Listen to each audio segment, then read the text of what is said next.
और अगर भगवान का भजन मिल जाए तो तीसरा क्रम कठिन है, इस मन को भगवान तक ले जाना।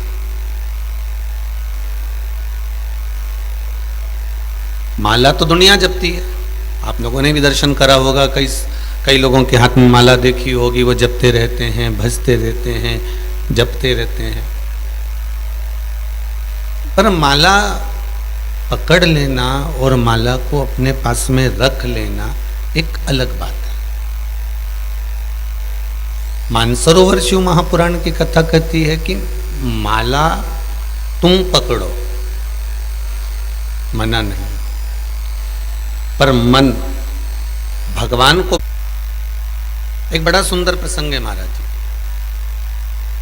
कई लोगों के मन में रहता है कि रोज कथा आती है, हर 8 दिन में, 7 दिन में, 10 दिन में, 15 दिन में कथा चलती है, सत्संग चलता है, तो क्या उस सत्संग का लाभ क्या है? उस सत्संग का हमको आनंद लाभ क्या है? हमें लाभ किस तरह का प्राप्त है?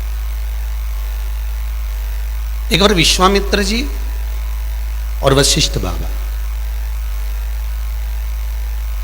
दोनों में एक बात पर प्रसंग छिड़ गया।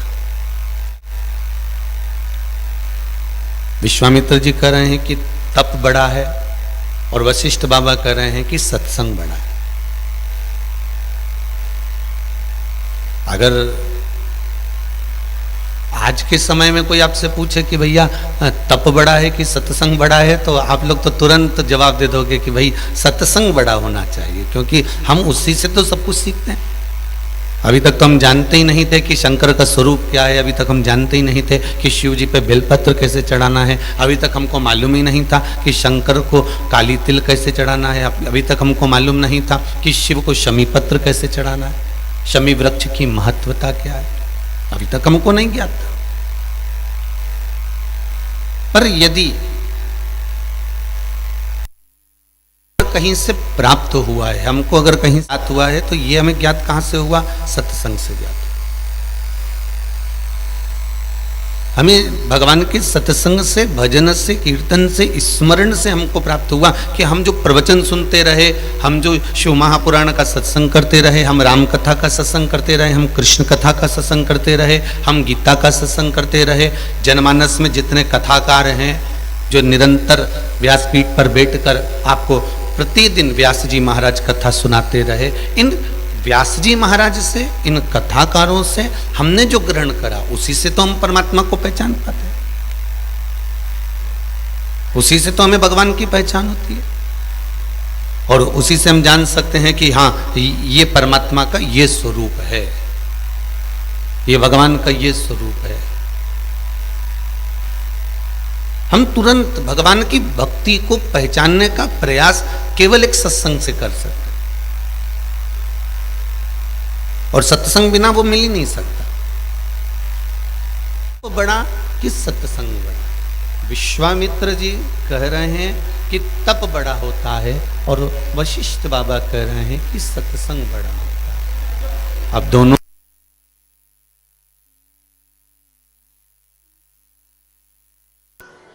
अगर कोई आपसे कहे, कोई आपसे बोले कि महाराज ये बताओ कि तप बड़ा होता है कि सत्संग बड़ा होता है, तो आप तुरंत अपने मुख से कह सकते हो कि हाँ हाँ हाँ भाई, हमें सत्संग से सीखने को मिलता है, हमें सत्संग से भगवान की भक्ति का एक आनंद सुख प्राप्त होता है, हमें सत्संग से सीखने को मिलता है।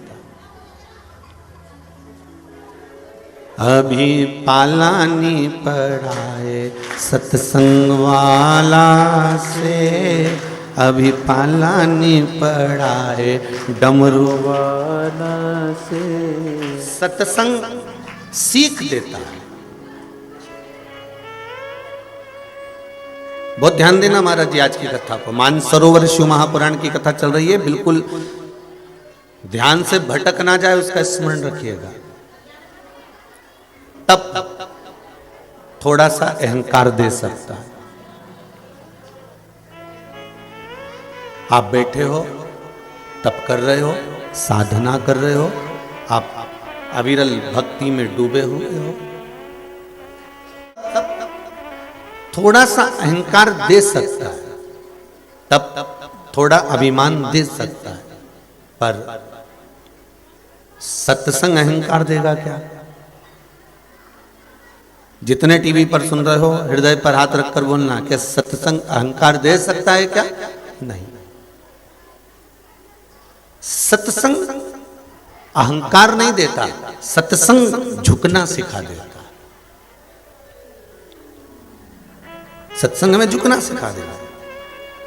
सत्संग कभी अभिमान प्रदान नहीं करता। हाँ, ये जरूर कह सकते हैं कि हाँ भाई, जैसे मंगल परिवार कथा करा रहा है, शर्मा परिवार कथा करा रहा है, या गुप्ता परिवार कथा करा रहा है, हम तो इनसे भी कहेंगे कि प्रयासरत रहना अपने जीवन में कि आप अगर कथा करवाने के बाद आप अपने गांव में भी जाओ, अपने नगर में भी जाओ, और कोई आपसे कहे वाह वाह गुप्ता जी, वाह वाह मंगल जी, वाह वाह शर्मा जी, आपने तो शिव महापुराण की कथा करवा दी, तो हम तो जजमानों से एक ही बात कहते हैं कि आपके मुख से ये निकलना चाहिए, भैया कथा हमने नहीं कराई है, कथा तो वो डमरू वाले ने कराई है, उसको कराना था, उसने कराया।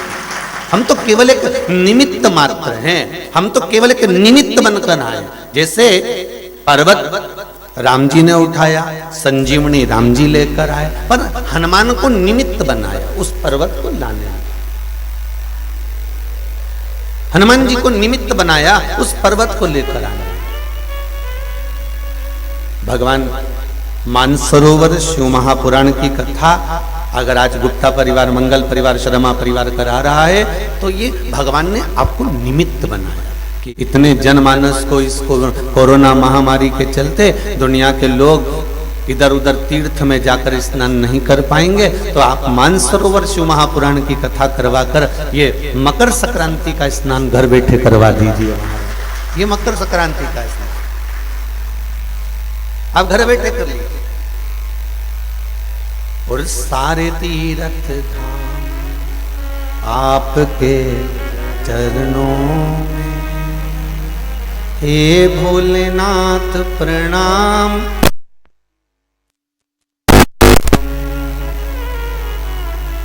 सारे तीर्थ, सारे तप, सारी साधना, सारा भजन, सारा स्मरण, सारा दान, सारा पुण्य, सारा सत्कर्म मेरे शंकर के पास है। सब कुछ, सब कुछ।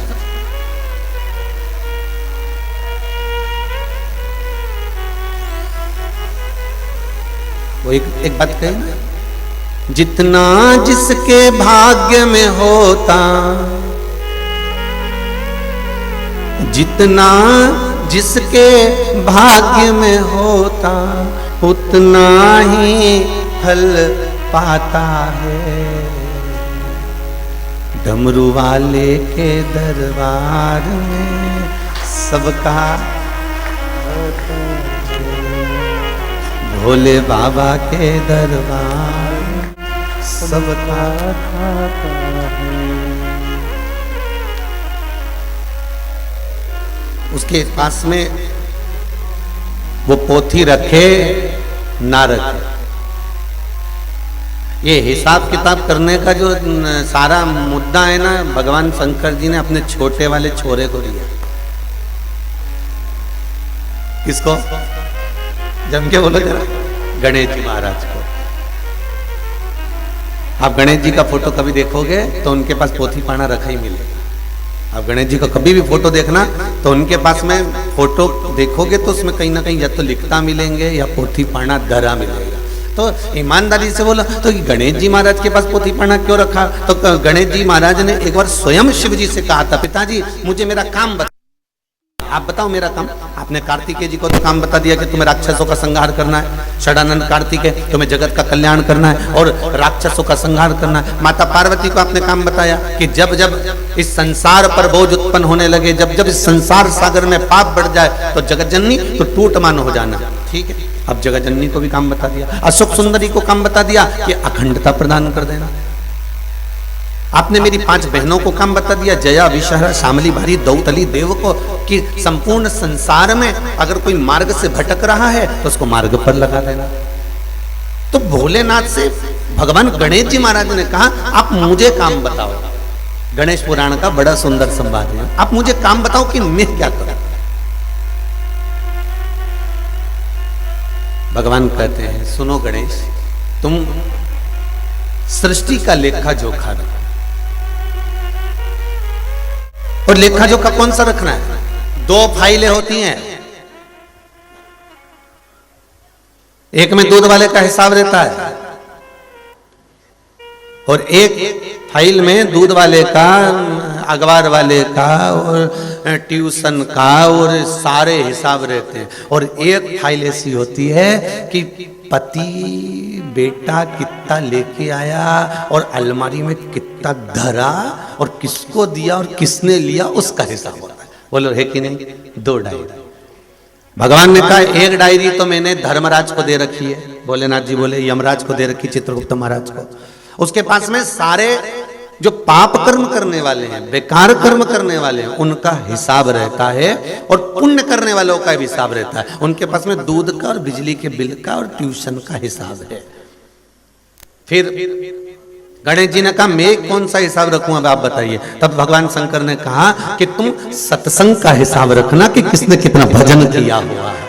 महाराज कौन कितना भजन करा है, कौन कितना स्मरण करा है, कौन कितना कीर्तन करा है, कौन ने मंत्र जाप करा, कौन ने नाम जाप करा, कौन ने स्मरण करा, कौन ने क्या कीर्तन करा, उसका हिसाब तुम्हारे पास में होना चाहिए, तुम्हारे पास।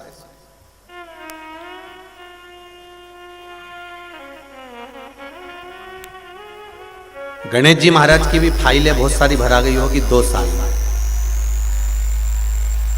ये भी पक्का कि लोगों ने इतनी पुराण की कथा सुनी है, इतनी सुनी है कि गणेश जी महाराज के भी 2-4 खाते तो ज्यादा ही हो गए होंगे। उन्हें भी कहा होगा कि हाँ हाँ सत्संग का थोड़ा सा बहुत सारी फाइलें तैयार हो चुकी है।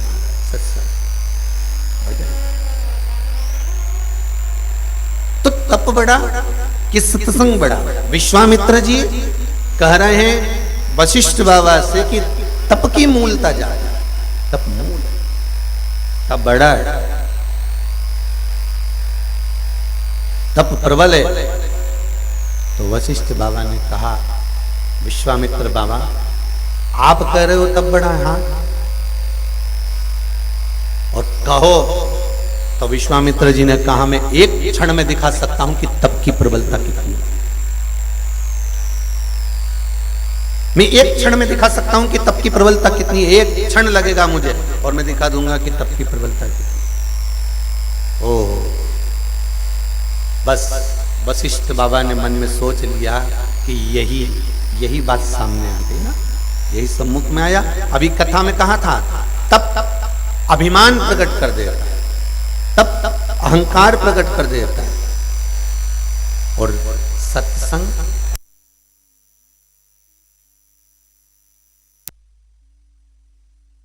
सत्संग हमें बड़ों के आगे झुकना सिखा देता है। सत्संग हमें झूठ से दूर कर देता है, प्रपंच से, छल से, बेईमानी से, कपट से। ये सत्संग हमें दूर कर देता है।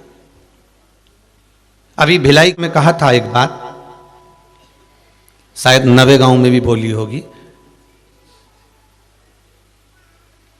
कि किसी अंधे व्यक्ति को फूल के बगीचे में छोड़ दो तो वो फूल का बगीचा देख तो नहीं सकेगा, पर अपनी सुगंध से, नासिका से उसकी खुशबू तो ले सकता है, सुगंध तो ले सकता है। एक पत्थर को पानी में डाल दो, वो पानी में गलेगा तो नहीं, पर सूर्य की तपन से बचा तो रहेगा। उसी तरह शिव महापुराण की कथा कहती है जितनी देर हम सत्संग में बैठे रहते हैं, जितनी देर हम कथा में बैठे रहते हैं, जितनी देर हम भगवान के भजन में बैठे रहते हैं, उतनी देर हम कहीं गलत काम से बचे तो रहते हैं। बस इतना ही बहुत, इतना बहुत है। हम सत्संग में बैठकर, हम भगवान की कथा में बैठकर, हम स्मरण में बैठकर, हम मंत्र जाप में बैठकर, हम नाम जाप में बैठकर, हम भगवान की भक्ति में बैठकर कम से कम गलत काम से बचे हैं। झूठ से, प्रपंच से, छल से, बेईमानी से, हमारे ना जाने कितने कितने दोष हैं, उन सारे दोषों से बचे हुए।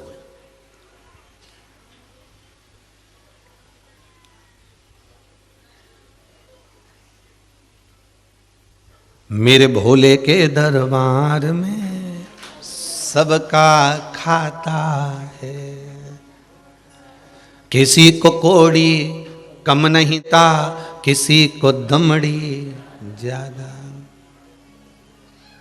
कितना देना है, कितना लेना है, कितना समर्पित करना है, ये उसको मालूम है। ये उसको ज्ञात है।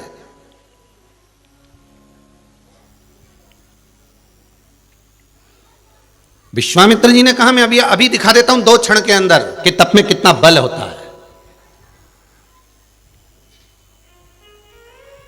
तप में कितना बल है मैं अभी 2 क्षण में दिखा दूंगा। ओ बाबा वशिष्ठ जी ने सोच लिया बस यही तप है।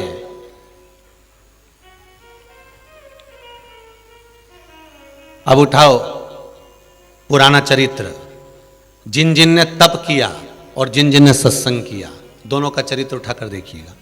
पुराने समय में ऋषि मुनि साधु संत सन्यासी तपस्वी साधक तप करते थे और उनको गुस्सा आता था कि नहीं आता था?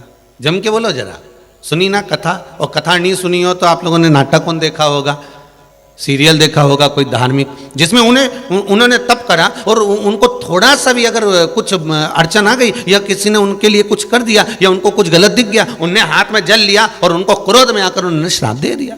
अब तो ये तो हो गई तप। अब आ जाओ सत्संग। मीरा ने सत्संग करा, प्रहलाद ने सत्संग करा, कर्मा ने सत्संग करा, रामकृष्ण परमहंस जी ने सत्संग करा, नामदेव जी ने सत्संग, तुकाराम जी ने सत्संग करा, मुक्ताबाई ने सत्संग करा, कर्माबाई ने सत्संग करा। ये जितने सत्संग करने वाले, इनने कभी हाथ में जल लेकर किसी को श्राप दिया?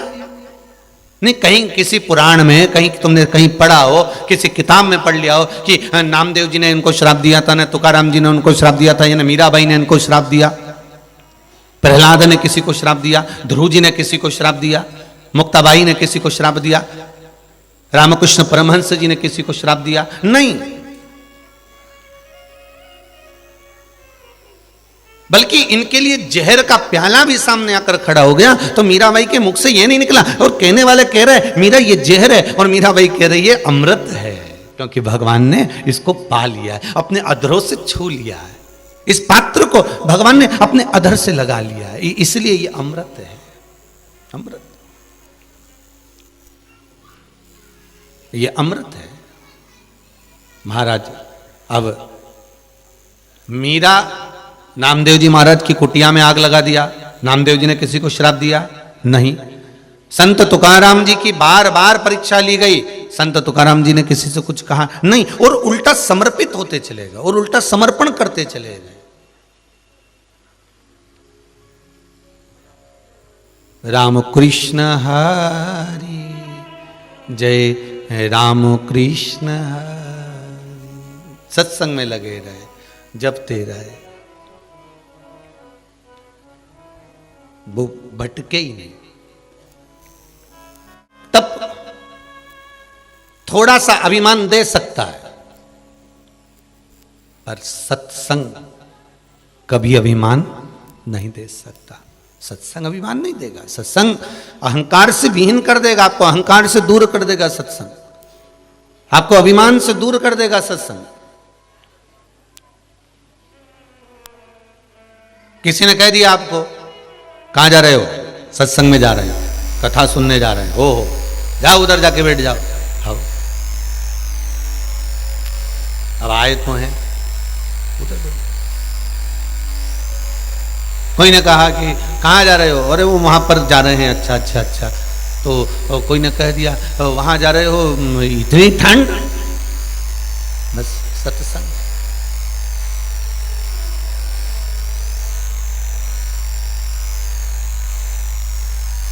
महाराज खानो नहीं भावे मने, पीनो नहीं भावे रे, दौड़ दौड़ मन सत्संग जावे रे।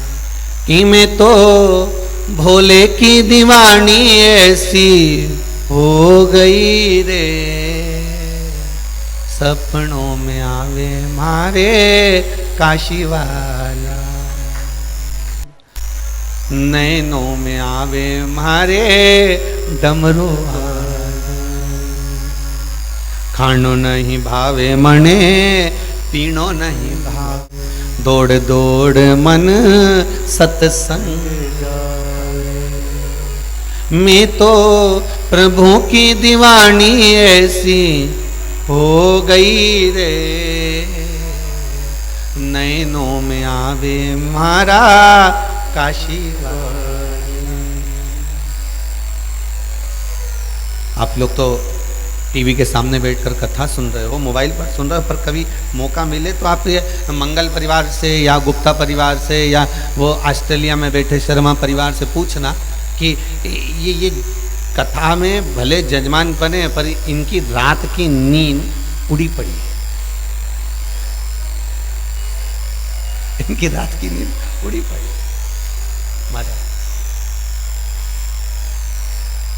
क्योंकि चित्त, मन, बुद्धि ये सब शिव में लगे, शंकर महाराज। और कोई चिंता कोई फिक्र नहीं है इनको। तुम सोचो कि कहीं की चिंता के कारण में या टेंशन में इनको नींद नहीं आ रही होगी। हो टेंशन कोई नींद में नहीं आने का केवल एक ही कारण है, दिन में कथा सुनते हैं और रात में पलंग पे बैठ के दोनों धनी लोग ने कथा बांटते हैं। ये मत सोच रहा कि कोई टेंशन होने, ये जो सुन के जाते हैं ना इसी का मनन चिंतन करते हैं। जैसे गौ माता होती है ना, गौ माता जो खा लेती है बाद में मुख में रखकर उसकी जुगाली करती रहती है। तो ये कथा जो सुन ली तो उतर गई कंठ तक, उतर गई श्रवण तक, उतर गई हृदय तक। अब इसकी जुगाली करना, अब इसको मनन चिंतन करना, अब इसको धारण करना। क्यों जी, कल गुरुजी ने क्या सुनाया था? हाँ गुरुजी सुनाए तो थे, वो ये बोला था उन्होंने, तुम भूल गए थे जल्दी। अभी सो जान दे, सुबह बाद सुनो सुनो तो फिर तो मोबाइल फिर कथा। तो तुझे नींद नहीं आ रही? सपनों में आवे मारा डमरू वाला। और बच्ची पूछी थी तो आधी रात के नींद अगर आधा घंटा 1 घंटा की आ गई तो नींद में चिल्लाई पड़ी हर हर महार। और पति बेचारा उठ के बैठ गया, शंकर जी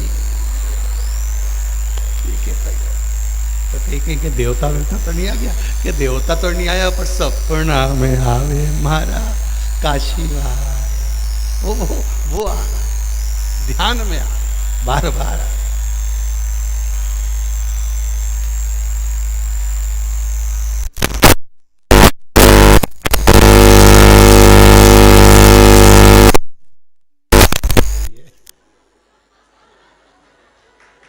कोरोना महामारी चल रही है, मुंह पर मास्क लगाइए, मत आइए। अभी ये सुनो तुम, शंकर जी सपनों में आवे मारा बोले बाबा। अब क्या क्यों, रात के 8:30 बजे की बात, आज 7:30 बजे की बात, एक बेचारी अम्मा एक बैग लेके, हम तो जा रहे थे घर को, रास्ते में मिल गई। हमने कहा कहाँ जा रही हो? कथा सुनने जा रही हो। हमने कहा तो मालूम नहीं है, अब हमारा मुंह पूरा ढका हुआ तो वो पहचान ही नहीं ना, ढका ढुका है। तो मालूम नहीं, गुरुजी ने बोला है कि नहीं जाना है। हमारा सपना में शंकर जी आया था। तो क्या बोल गया? तू तो चली जा। अब मन करे कि गाड़ी का दरवाजा खोलो, का पाव पड़ लू, वापिस चली जाए। कहाँ जा रहे? हमारा सपना में शंकर जी आए। तो हमने आशीष से कहा शंकर जी आए, और बोला भी यही कि तू जा। शंकर जी और कहीं नहीं बोले। खानो नहीं भावे मन, पीनो नहीं भावे। भक्ति तप में अभिमान आ सकता है, पर सत्संग में अभिमान नहीं आए। सत्संग झुकना सिखा देता है, सत्संग नम्रता दे जाता है, सत्संग समर्पण दे जाता है। महाराज कभी मीरा जो सत्संग करती थी, कर्मा जो सत्संग करती थी, नामदेव जी जो सत्संग करते थे, वो अभिमान नहीं आया उनके जीवन में। उन्होंने कभी किसी को श्राप नहीं दिया, उन्होंने कभी अपशब्द नहीं कहा, उन्होंने कभी ताना नहीं दिया, उन्होंने कभी आड़ा तड़ा नहीं बोला। सत्संग का प्रभाव उठा, कभी कुछ बोले नहीं। पर विश्वामित्र बाबा ने कहा, क्रोध आ गया, विश्वामित्र जी बोले कि तप बड़ा है, वशिष्ठ बाबा बोले सत्संग बड़ा है। दो सरोवर परमात्मा ने भी खोद कर रखे हैं, दो सरोवर, एक तप का, एक सत्संग का सरोवर।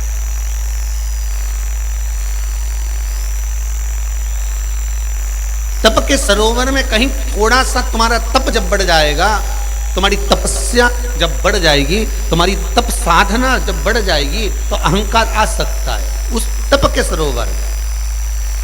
पर सत्संग के सरोवर में स्नान करने को अभिमान नहीं। सत्संग के सरोवर में स्नान करने वाले को अभिमतता नहीं आ। अब दोनों में बात छिड़ गई, तो विश्वामित्र बाबा कहने लगे कि मेरी तप साधना बड़ी है। वशिष्ठ बाबा ने कहने लगे ठीक है चलो अपन चलते हैं। किससे पूछें कि तप बड़ा कि सत्संग बड़ा? पूछा किससे जाए, तो कि चलो ब्रह्मा जी के पास चलते हैं। भगवान ब्रह्मदेव के पास गए, ब्रह्मा जी से पूछा, ब्रह्मा जी आप बताओ तप बड़ा कि सत्संग बड़ा? ब्रह्मा जी बोले मैं मेरे काम में लगा हूं, तो भगवान विष्णु से पूछो। भगवान विष्णु के पास गए, नारायण आप बताओ तप बड़ा कि सत्संग बड़ा? भगवान विष्णु ने कहा मैं मेरे काम में लगा हूं, तुम एक काम करो शंकर जी के पास चले जाओ। शिव जी के पास गए, भोलेनाथ जी आप बताओ तप बड़ा कि सत्संग बड़ा? बैठकर किसी नदी के तट पर, पवित्र नदी के तट पर, कुंड के तट पर बैठकर, कहीं पर्वत पर, कहीं तीर्थ में जाकर एक टक रहकर मौन होकर कुछ नहीं खाना, छोड़ देना, तप साधना। आप बताओ तप बड़ा कि सत्संग बड़ा? शंकर भगवान ने कहा देखो भाई मैं जरूरी काम से जा रहा हूं, ये काम शेषनाग जी को सौंपा है, तुम शेषनाग जी के पास जाओ। अब विश्वामित्र जी और वशिष्ठ जी शेषनाग भगवान के पास में गए और शेषनाग जी से जाकर पूछा आप बताओ कि तप बड़ा कि सत्संग बड़ा? शेषनाग जी बोले सिर पे इतना बोझा पड़ा है, पृथ्वी मेरे सिर पे रखी है और तुम मुझसे कह रहे हो कि प्रवचन दो तप और सत्संग पर। एक काम करो पहले ये पृथ्वी अपने सिर पे रख लो, फिर मैं उत्तर दे दूंगा। इतने में विश्वामित्र जी बोले शेषनाग जी इतनी छोटी पृथ्वी कोई भी उठा ले, तुमको बाहर लग रहा है? शेषनाग जी बोले बाहर मार नहीं लग रहा है, उत्तर देना है और सिर पे इतनी बड़ी गगरी भर के रखी है, इतना बड़ा हंडा भर के रखा और कह रहे हो कि उत्तर दो, तो उत्तर तो दे दूंगा, मैं समझा भी दूंगा, प्रवचन भी दे दूंगा, पर दिक्कत इतनी सी है कि ये जो हंडा है ना, ये सिर का जो भार है, पहले इसको उतार लो। तो इतने में वशिष्ठ बाबा और विश्वामित्र दोनों के सामने बात रखी, तो तुम दोनों में कोई भी इस भार को ले सकता है। इतने में विश्वामित्र जी बोले वशिष्ठ जी ने सत्संग करा। क्या करा है?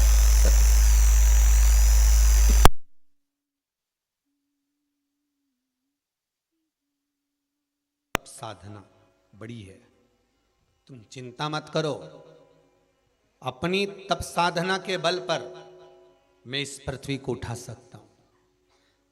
ठीक है, उठा लो।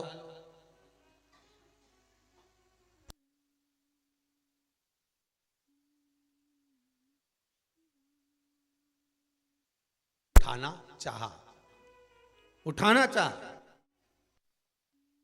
के लिए उन्होंने जैसे ही हाथ बढ़ाया और पृथ्वी को उठाने लगे, पर विश्वामित्र जी से वो पृथ्वी का बोझा नहीं उठा। विश्वामित्र बाबा नयन नीचे कर लिए। शेषनाग जी बोले वशिष्ठ बाबा अब इनसे तो बोझा नहीं उठा, आप कुछ कर लीजिए। वशिष्ठ बाबा ने कहा मैंने सत्संग में सुना है कि भजन में वो बल होता है, प्रवचन में वो बल होता है कि भगवान मिल जाता है। अगर मेरी भक्ति में बल होगा, प्रवचन में बल होगा, सत्संग में बल होगा तो ये जरूर उठेगी। और वशिष्ठ बाबा ने जैसे ही हाथ में लिया, पृथ्वी हाथ में आ गई और शेष नारायण भगवान ने कह दिया बस सत्संग का बल बड़ा है महाराज, सत्संग का बल बड़ा, सत्संग का बल बड़ा है।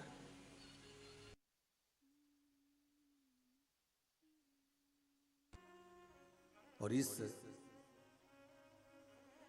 तप के बल पर पृथ्वी तुम नहीं उठा सकते। तप के बल पर यहां अगर कुछ मिल रहा है तो सत्संग के सरोवर में जब आप स्नान करोगे, सत्संग के सरोवर में जब डुबकी लगाओगे, सत्संग के सरोवर में जब प्रवेश करोगे तो कुछ ना कुछ मिल जाएगा, कुछ ना कुछ प्राप्त हो जाएगा। एक बेटी ने लिखा है, अच्छा पत्र,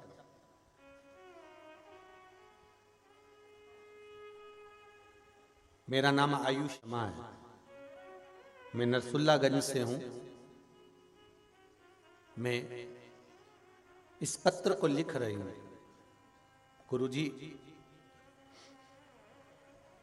मेरे दादा की हार्ट सर्जरी हुई है, 8-10 साल हो गए थे, पर 1 महीने पहले उन्हें सीने में दर्द सा होने लगा। इस पत्र में उसने लिखा, सीने में दर्द सा होने लगा था तो डॉक्टर को दिखाया तो डॉक्टर ने उन्हें ब्लॉकेज बताया। डॉक्टर ने उन्हें ब्लॉकेज बताया था। 7 दिन बाद ऑपरेशन का बोल दिया था। उसके बाद दादाजी कुंवरेश्वर धाम पर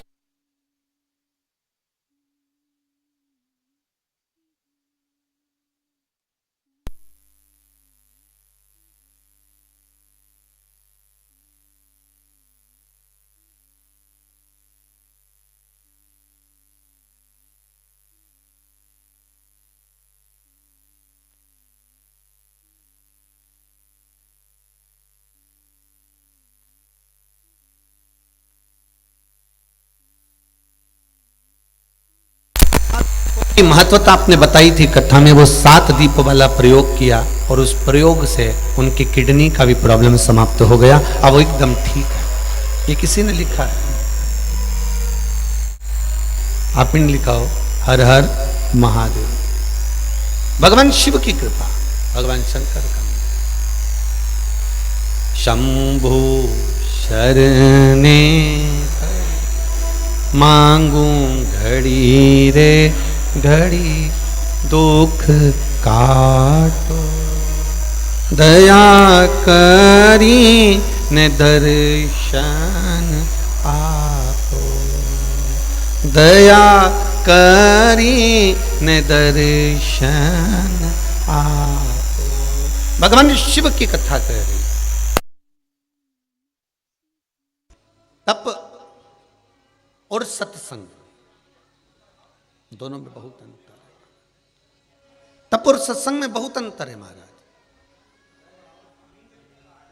और इस तप और सत्संग का जो आनंद है महाराज जी, तप में फिर कहूंगा कि अभिमत्ता आ सकती है, पर सत्संग में अभिमत्ता नहीं आ सकती, अहंकार नहीं आ सकता। आप जितना जितना सत्संग में डूबते चले जाएंगे, जितना जितना आप सत्संग में जाते चले जाएंगे, जितना आप सत्संग करते चले जाएंगे, जितना जितना आप सत्संग के आनंद में डूबेंगे, उतना उतना आप में नम्रता, आप में आनंदता प्राप्त होती चलेगी। जितना जिसके भाग्य में होता हो,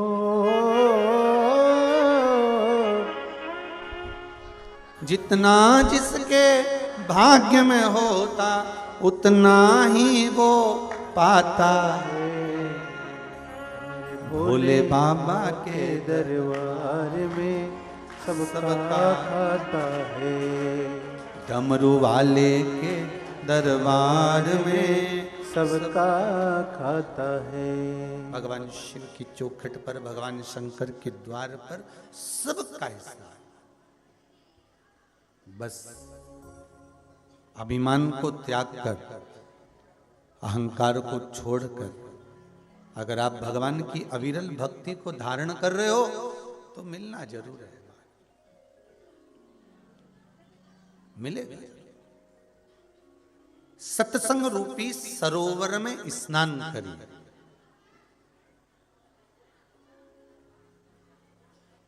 फिर निवेदन कर दें, हम कभी नहीं कहेंगे आपसे कि आप नदी के घाट पर जाकर बैठ जाओ, कहीं तीर्थ में जाकर बैठ जाओ, और कहीं एकांत में जंगल में जाकर बैठ जाओ।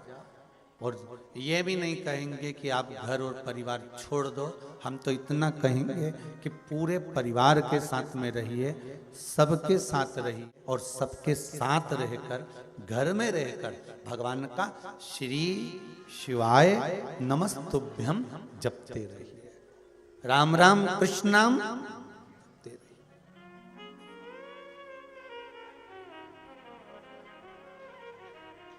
नहीं छोड़ना अपने को घर, और कोई छूटे घर, छूटे गाड़ी में आधी पानी की बोतल नहीं छूटे तो तुम घर की बात करो दादा, कोई छूटे। और गाड़ी में आधी पानी की बोतल भी रह जाए नहीं, में एक चुल्लू पानी भी रह जाए इतना ही, तो ही नहीं छूटे, वो भी बैग में धर के लिए आई। और बैग में पहले से तो इतना वजन, और ऊपर से वो पानी की जो बोतल ली थी 10 रुपया की 12 रुपए की, उसका अलग वजन, तुक नहीं रिया। अच्छा छोरा कह रहा है बोतल फेंक दो, और खरीद लेंगे हम।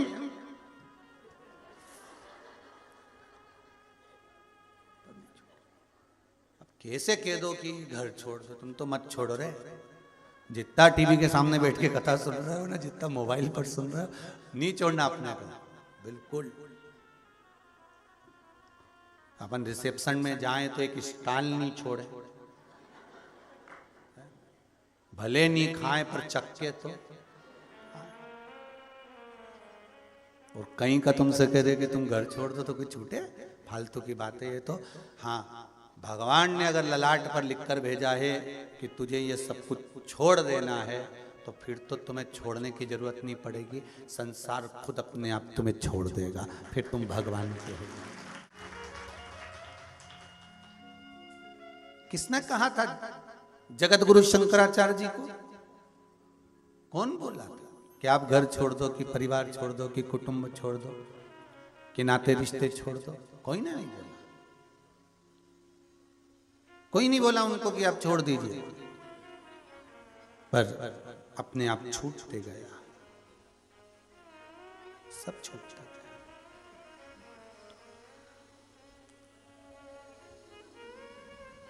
अभी अभी कुछ लोगों के मन में एक प्रश्न आया, उन्होंने कहा गुरुदेव मैसेज पर भेजा, हम एक बात पूछना चाहते हैं कि हम भगवान कृष्ण की भक्ति करते हैं, हम राम जी की भक्ति करते हैं, अब शंकर जी शिव जी की, अब क्या करें आप बताओ। तो हमने कहा हम ये कभी नहीं कहते कि आप राम की भक्ति ना करिए, हम ये कभी नहीं कहते कि आप शिव की भक्ति करिए या कृष्ण की, हम तो ये कहेंगे जिससे तुम्हारी लगन लगे करो। राम मेरे रघुनाथ जी, मेरे राघव जी, मेरे राम जी शंकर से दूर नहीं है, और शंकर मेरे राम से दूर नहीं है।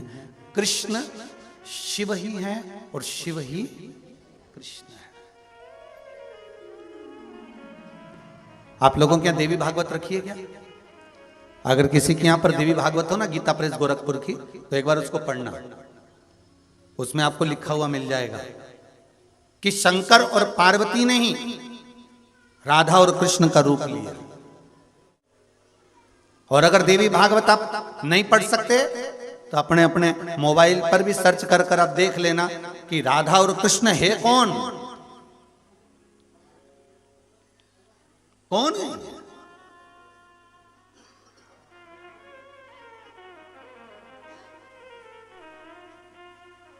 तो आपको ज्ञात हो जाएगा देवी भागवत के प्रसंगों में कि ये कोई दूसरे नहीं, मेरे शिव ही राधा बन गए हैं और मेरी पार्वती मैया ही कृष्ण बन गई है। आप उस देवी भागवत के प्रसंग को जरूर पढ़ना। आपको कहीं ऐसा महसूस हो, आपको लगे कि क्या राधा कृष्ण शंकर और पार्वती है, तो सब में वही समाया हुआ है। हम केवल अपनी दृष्टि के भेद में, शक्कर की बोरी में शक्कर एक बोरी भरी है, उसी को मैदे में मिला के खुरमा बना लो, क्या बोलते हैं उसको, शक्कर पारे, उसी को बेसन में सेक के लड्डू बना लो, उसी की तुम चक्की बना लो, उसी की तुम नुक्ती बना लो, उसी का तुम गुजिया बना लो। उसी को मावे में मिलाओ तो तुम लड्डू पेड़ा बना लो, और उसी की चाशनी में डुबो दो, गुलाब जामुन बना लो। अब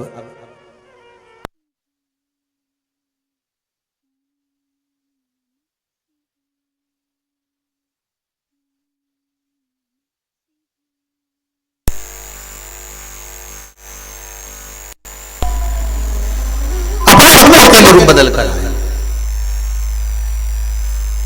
वो उसमें कोई भेद नहीं।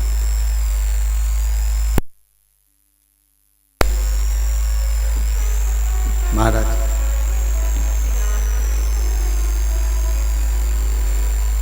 जपो, घर में रहकर शिव का स्मरण करो। एक लोटा पानी,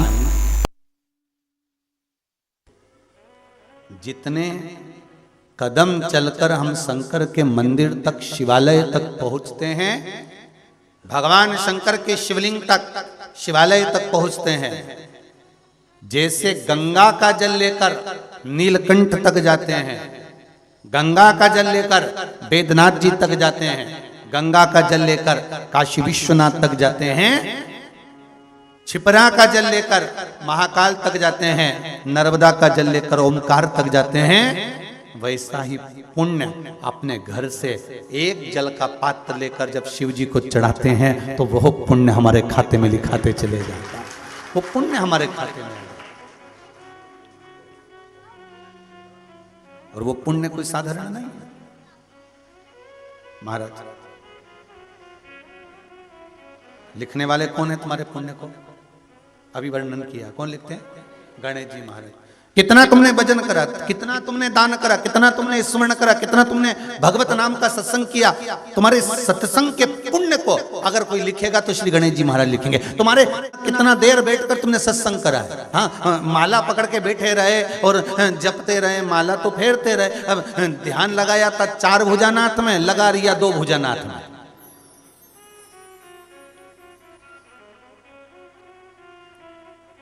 माला जप रहे थे शंकर जी के नाम की, और ध्यान चले गया भेरू में, अब रखा रहेगा। तो ये केवल माला फेरने से भगवान नहीं मिल सकता। भगवान को प्राप्त करने का सबसे सुंदर तरीका है कि मन से भगवान को जोड़ लीजिए। वो एक भजन की एक लाइन आप लोग गाते हो ना, श्री बांके बिहारी लाल गोपाल मन रखियो अपने चरण में, तन रखियो श्री वृंदावन में, मन रखियो अपने चरण में। इस मन को परमात्मा को, मन परमात्मा।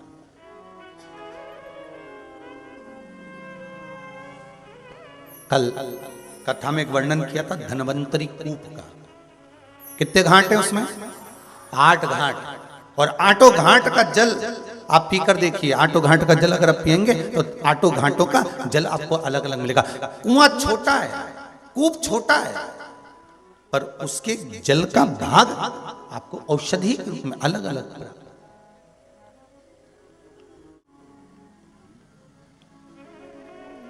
मत्स्य पुराण में और स्कंद पुराण के काशी खंड, कभी आप लोगों को लगे कि गुरुजी कहां कहां से बता रहे हैं ये सब चीजें, तो मत्स्य पुराण में 3 नाम दिए गए हैं महाराज। एक अभिमुक्तेश्वर, एक विश्वेश्वर, और एक ज्ञान वापी। कौन सी वापी है? वापी मतलब कुआं, बावड़ी छोटी सी, एक कुआं होता है बड़ा और वापी होती है छोटी, छोटी सी। जैसे कुबेरेश्वर धाम में है ना वापी कुआं, अब इसको और चौड़ा कर दो तो वो कुआं कहलाए, पर ये छोटी है इसलिए वापी।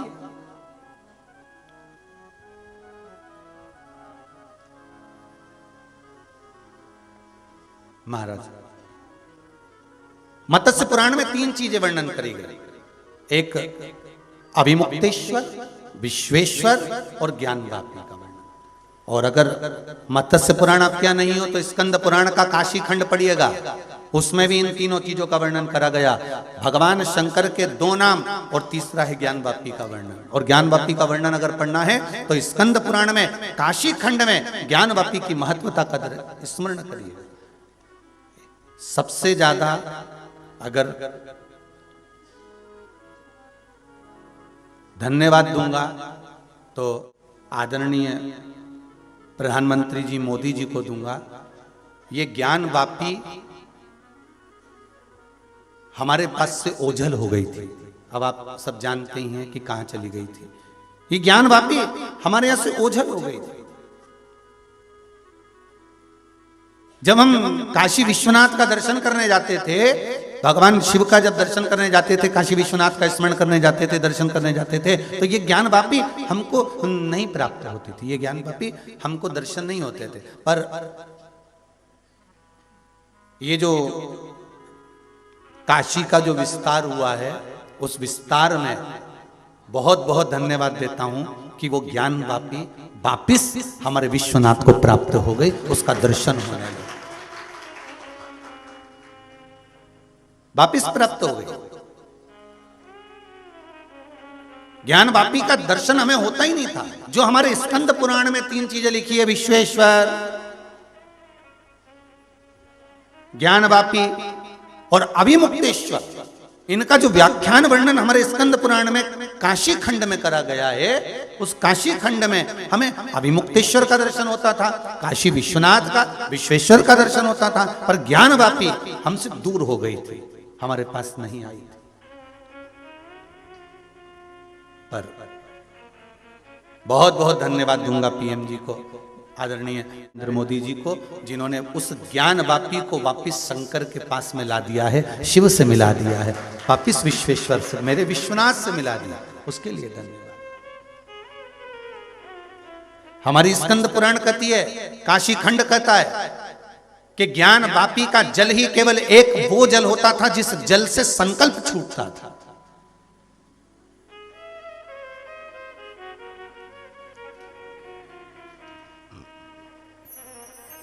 आप काशी जाएं, गंगा का दर्शन करें, स्नान करें,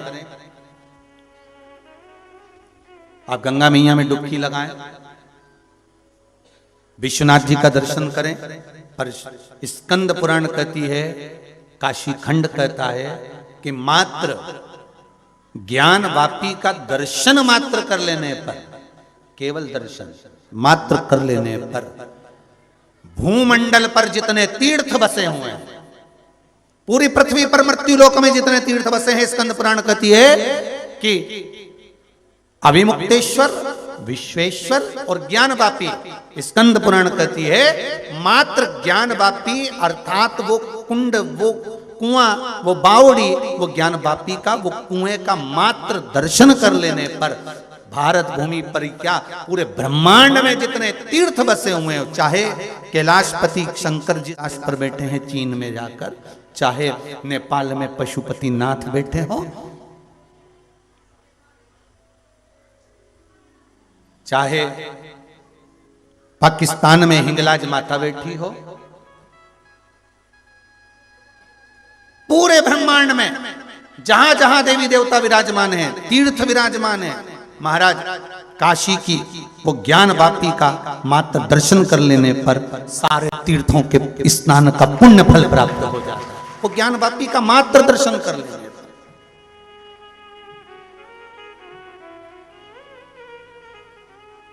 कभी काशी जाएं तो जरूर पूछो पंडा जी से, ब्राह्मण देवता से, ब्राह्मण देवता हम काशी में आए। अब तो खैर सामने ही दर्शन हो जाते हैं, लिखा हुआ मिल जाता है। अब तो जो नया प्रोजेक्ट बना काशी का, जो एक आनंद सुख प्राप्त हुआ, उसमें अब तो लिखा है कि ये ज्ञान वापी है, अब तो दर्शन हो जाएंगे।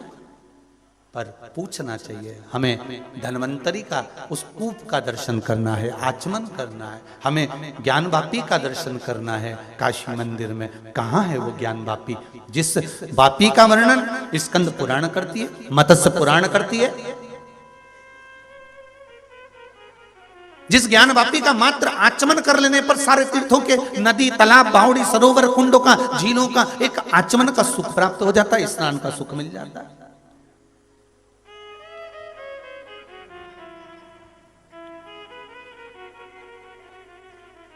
महाराज कल वर्णन करा था आपका महामृत्युंजय और दूसरे कौन से, जम के बोलो जरा, महाकाल। देखो जितने लोग आस्था पर कथा सुन रहे हैं, जितने मोबाइल पर सुन रहे हो, बड़े ध्यान से कथा सुनना महाराज जी। कल वर्णन करा था महामृत्युंजय और महाकाल, इनके मध्यस्थ में कौन सा कूप है, धनवंतरी कूप, जिसके 8 घाट और 8 का जल अलग। आज अभिमुक्तेश्वर और विश्वेश्वर, विश्वेश्वर मतलब विश्वनाथ, और इन्हीं के उस सुंदर प्रागण्य में अगर विराजमान है तो ज्ञान वापी। ज्ञान वापी मतलब समझ जाना, कुआं छोटा, बावड़ी छोटा, सब कुएं को हमारे यहाँ पर जो छोटा कुआं होता है उसको लोग, कई लोग कुइया पे बोलते हैं, छोटा। उसकी जो आकृति होती है वो छोटी होती है महाराज। इतना सुंदर लिखा है स्कंद पुराण के अंदर, काशी खंड में ज्ञान वापी का वर्णन करते हुए श्री वेद व्यास जी महाराज वर्णन कर रहे हैं। तुमरुका जी चंचुला देवी से कर रहे हैं, देवाधिदेव महादेव उस पावन चरित्र को श्रवण कर रहे हैं, और श्रवण कर कर मंद मंद मुस्कुरा रहे हैं।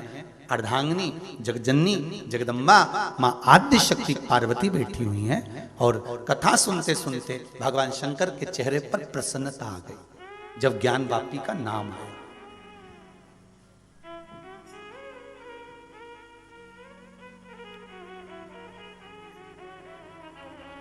ज्ञान वापी का जब नाम आया, मेरे शंभू के चेहरे पर प्रसन्नता आ जाती है।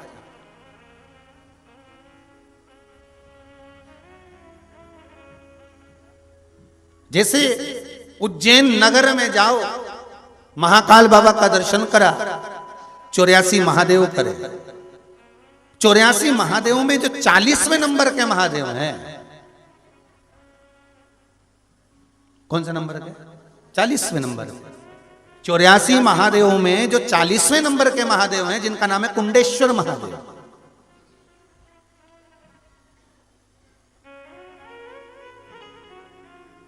जब जब कुंडेश्वर महादेव का नाम आता है तो शंकर जी के चेहरे पर प्रसन्नता आ जाती है। अब ध्यान दीजिए जरा, है कुंडेश्वर महादेव का जैसे ही नाम आया, शिव जी के चेहरे पर प्रसन्नता आ जाती है, और जहां ज्ञान वापी का नाम आता है तो शिव जी के चेहरे पर प्रसन्नता आ जाती है। अब सोचिए, ये जो धर्म पत्नी होती है, ब्याह कर कर जब आती है तो पति से खोद खोद कर पूछती है धीरे धीरे, क्यों जी कॉलेज लाइफ कैसी रही, स्कूल कैसा रहा, कितने फ्रेंड थे, कितने लोग थे। अब वो जब खोद खोद के पूछ लेती है और उसको मालूम पड़ जाता है कि इनकी दोस्ती थी, ऐसा था वैसा था, और जब फिर शादी के 8-10 साल निकल जाएं, और जब फिर पत्नी कुछ वाली रहती है और वही फ्रेंड सर्कल में किसी एक का नाम ले देती है, तो फिर पति के चेहरे पर प्रसन्नता आ जाती है। शिव महापुराण को हमें बहुत गहराई तक लेकर नहीं चलना कि हम उसको समझ ही ना पाए, अपन तो अपने ऊपर लेकर चलो तो शिव महापुराण बड़ी जल्दी समझ में आई। और मानसरोवर शिव पुराण है, कितना कितना सरोवरों के अंदर क्या क्या भरा पड़ा है, समुद्र के अंदर क्या क्या भरा पड़ा है, तालाब और बावड़ी में क्या क्या भरा पड़ा है, तुमको मालूम है क्या? अंदर डूबोगे तब तो निकलेगा। अब पति तो बेचारा भोला, पति भोला है, वो बहुत प्रेम से सब कुछ बता देता है। अच्छा हम तो कॉलेज पढ़ते थे, ऐसा था वैसा था, एक बार ऐसा हो गया, एक बार वैसा हो गया, और यूं हो गया, और फिर उसने सब जगदम्बा ने सुन लिया। अब वो सुन तो लिया, उस समय तो उसने मुस्कुरा मुस्कुरा के सब सुन लिया, और जब जब फिर 8 साल 4 साल 6 साल 8-10 साल बाद जब बात निकलती है तब वो उसका नाम ले देती, और एक चेहरे पे, अच्छा अवस्था बुढ़े भी हो गए ना, और वो बोल दे जगदम्बा, का मुंडा में दांत भी नहीं होनी तो मुस्कुराएगी, बच्चा चले जा, भले मुंडा में दांत नहीं हो पर वो बोली और ये मुस्कुरा के निकला। अच्छा वो भी मुस्कुरा के कह रही है, ऐसा नहीं कि उसको झगड़ा करना, वो तो मुस्कुराने के चक्कर में। तो शिवजी 2 बार मुस्कुरा, 2 जगह के नाम पर मेरे शंकर मुस्कुरा जाते हैं। एक उज्जैन में जम के बोलिए, कुंडेश्वर महादेव 40वें नंबर पे, ठीक है। जब तुम चोरियादेव करो तो जरा ध्यान करना। कई लोग जाते हैं। उज्जैन के ब्राह्मणों के द्वारा एक पत्र आया था, वो पत्र हम लेकर नहीं आए। जब उज्जैन में 17 तारीख से कथा होने वाली थी जनवरी में, अब तो वो कैंसिल हो गई कोरोना महामारी के कारण। उज्जैन में जो कथा होने वाली थी, राजा महाकाल विक्रमादित्य शिव महापुराण होने वाली थी, वो कोरोना महामारी के कारण कैंसिल कर दिया उसको। तो ब्राह्मणों ने पत्र लिखकर भेजा कि गुरुदेव, पहले 84 महादेव जब होते थे तो केवल अधिक मास में होते थे। 3 साल में एक बार लोग 84 महादेव करने आते थे, पर जब से शिव महापुराण की कथा चालू हुई, 84 महादेव के मंदिर में लोगों की भीड़ लगी रहती है गुरुदेव, उसका एक आनंद है। तो ब्राह्मणों ने जो पत्र लिखा, मैं उज्जैन नगर के 84 महादेव के सारे ब्राह्मणों के चरणों को नमन करता हूं, प्रणाम करता हूं कि आपने जो पत्र भेजा वो प्राप्त हुआ, उसको पढ़ा, बड़ी प्रसन्नता हुई।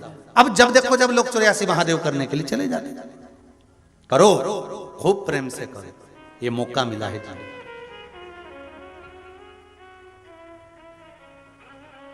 उन्होंने नीचे लाइन में लिखा है, और अच्छा छपा हुआ पत्र आया, जैसे ये गुड़िया ने पत्र भेजा ना, जिसने भी क्या जोरदार छाप के लिख के कितना जोरदार पत्र भेजा कि मेरे दादा सही हो गए, इसलिए मैं प्रसन्नता में इतना जोरदार पत्र लिख रही। तो ऐसा ही उन्होंने भी पत्र लिख कर भेजा कि एक लाइन लिखी उन्होंने नीचे कि आप भी 84 महादेव करने पधारो। हमने कहा तो जाए, फिर कोरोना दादा तो जाए, आने को मना नहीं। जितने लोग आस्था पर कथा सुन रहे हैं, जितने लोग मोबाइल पर सुन रहे हैं, सब तैयारी में बैठे हैं, बस इधर से आवाज आई। अभी गोवर्धन जी जाने वाले थे और आधे से ज्यादा ने तो टिकट कहना दिए थे, और जिनने कैंसिल नहीं कराया वो पहुंच भी गए। और पहुंच गए तो गोवर्धन दादा ने कहा कि जब व्यासपीठ से मना कर दिया कि मत जाओ कोरोना महामारी में, क्यों आए, तो उन्होंने भी जो धड़ाके से बरसाया, ऐसा बरसाया, ऐसा बरसाया, जो गए उन्होंने आकर सूचना दी, गुरुजी खूब गिरे, अरे दादा खूब बरसा, फिर ठंड के मैं पड़ूं, पानी के मैं गिरूं, और कोहरा के मैं हूं। अब पहुंच तो गए।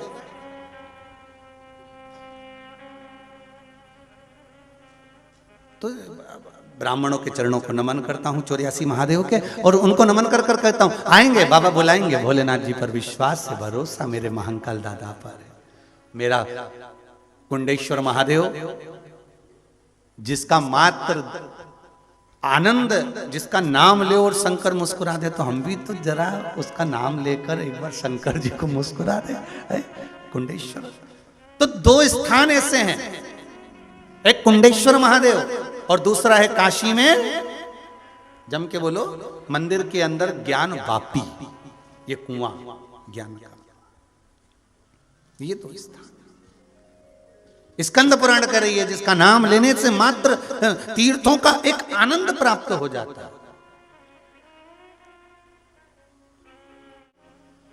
और दोनों वन है, जहां पर ज्ञान वापी है वो नंदन वन है। कौन सा वन है? काशी। काशी को क्या कहते हैं शास्त्रों में? नंदन वन। और जिस जगह पर कुंडेश्वर महादेव विराजमान है, ये भी महाकाल वन। और जहां कुंडेश्वर बैठे हैं वो चंदन वन। कौन सा वन है? चंदन वन। दोनों जगह वन है और दोनों की लीला बड़ी विचित्र है। दोनों की लीला। कुंडेश्वर महादेव शिव महापुराण का सुंदर वृतांत वर्णन कर रहा है। महाराज एक बार माता पार्वती जी ने भगवान शिव जी से पूछ लिया, देखिए प्रसन्नता होने का कारण क्या है? शंकर, अब जैसे आपने अपनी दिल की बात 40 साल पहले अपनी पत्नी को बताई थी और पति 40 साल के बाद भी उस बात को सुनकर प्रसन्न हो रहा है, तो मतलब कोई बात हो सकती है, कुछ ना कुछ तो होगा। अगर मेरे शंकर कुंडेश्वर नाम लेने से प्रसन्न हो रहे हैं तो उसका कारण हो सकता है। ज्ञानवापी का नाम लेने पर मेरे विश्वनाथ, मेरे विश्वेश्वर, मेरे अभिमुक्तेश्वर प्रसन्न हो रहे हैं तो कुछ ना कुछ बात हो। शंभु शरणे पड़ी मांगू घड़ी रे घड़ी, दुख काटो दया करी ने दर्शन मानसरोवर शिव महापुराण की कथा कर रही है कि एक बार माता पार्वती जी भगवान शिव से बोली, प्रभु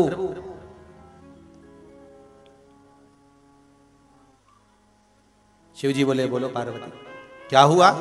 पार्वती जी कहती हैं महाराज मेरे को बहुत दिन हो गए, मेरा कार्तिक के नजर नहीं आ रहा,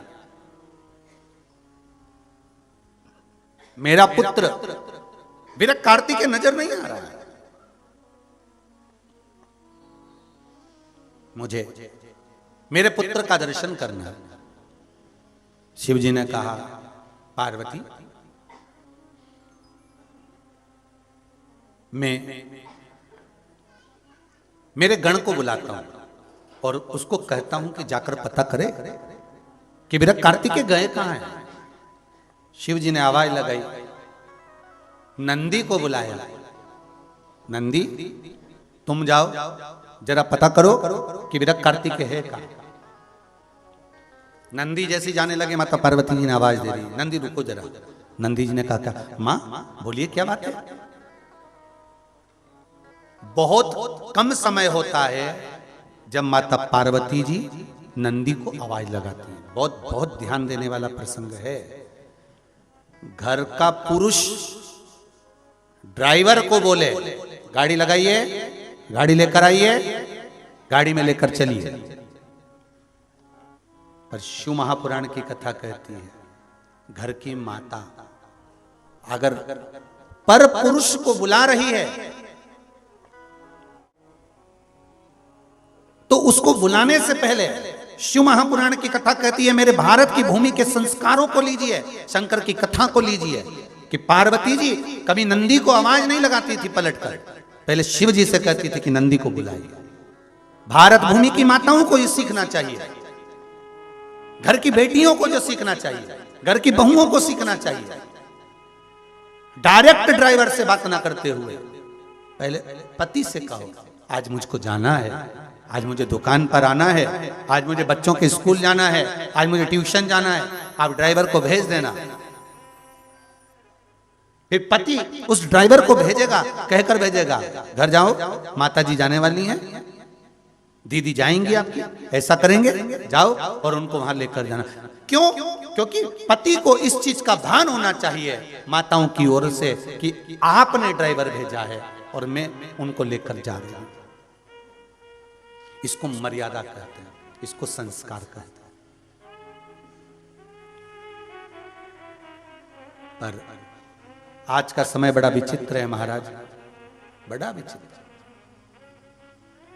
पत्नियां कहे दे हमारा कोई अधिकार नहीं है क्या गाड़ी में, तुमने ड्राइवर रखा, तुम तनख्वाह दे रहे हो मतलब तुम्हारी चलेगी। तो बेचारा भेरू भी कह देता जगदम्बा तू चला लेती। अब क्या बोले, अब उसको तो मालूम है कि शिव महापुराण की कथा में क्या लिखा है, राम जी की कथा में क्या लिखा है।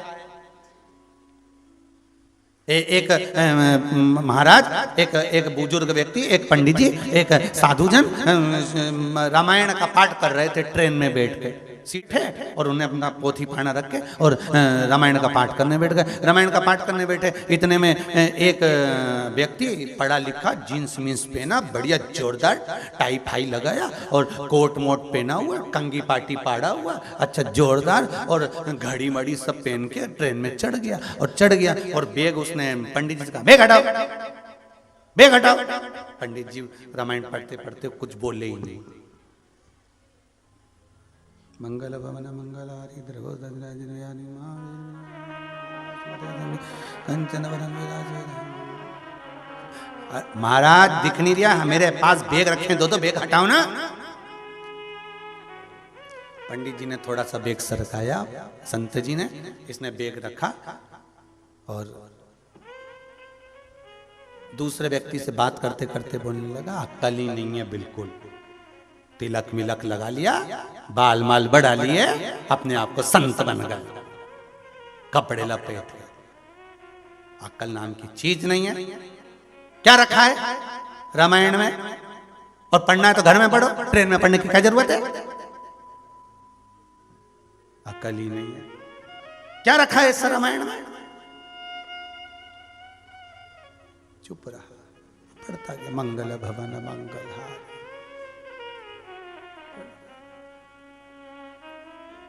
थोड़ी देर बाद इसने बैग रख के उधर गया दरवाजे के पास, देखा तो एक ही जगदम्बा ही नीचे चढ़ी ट्रेन में, चिल्लाया, दौड़ के आया, चेन खींचने लगा। पंडित जी ने पूछा क्या हो गया है, ट्रेन की चेन क्यों खींच रहा है, दिखा नहीं रहा, 500 रुपए जुर्माना। अरे भले लग जाए, पत्नी रह गई स्टेशन पे। जी बोले अभी तू ही पूछ रहा था रामायण में क्या है, सही से सुन लेता या पढ़ लेता तो मालूम पड़ जाता कि राम जी महाराज जब नाव में चढ़े थे गंगा पार होने के लिए, सबसे पहले सीता जी को चढ़ाया था।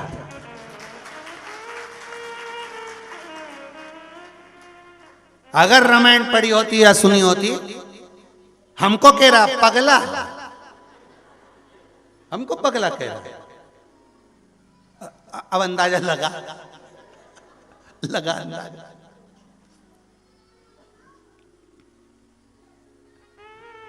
अच्छा बड़ा विचित्र बात, कोई कह रहा था गुरुजी बड़ी बड़ी एक बात कहना चाह रहे हैं हम। हमने कहा बोलो क्या कहना चाह रहे हो आप, व्यासपीठ से बोलते हो बात तो सत्य हो जाती है, तो पक्का है। तो हमने कहा हमने भी आजमाया है कि कहते हैं तो सत्य हो जाती है। हम भी हमेशा कहते थे हम भी पगले और कथा सुनने वाले भी पगले, और भगवान ने ऐसी सुनी कि हमारे सीहोर में दुनिया भर का सबसे बड़ा पागल खाना खुल रहा है, काम भी चालू हो गया, 1 मंजिल का बन भी गया 15-20 एकड़ में। हमने कहा क्या बन रहा है कि पागल। हमने कहा गजब, भगवान गलत नहीं किया, बिल्कुल सत्य किया कि पगले ही। अब कह सकते हो कि सीहोर वाला महाराज पागल है, अब कहने में पीछे नहीं, पगलो।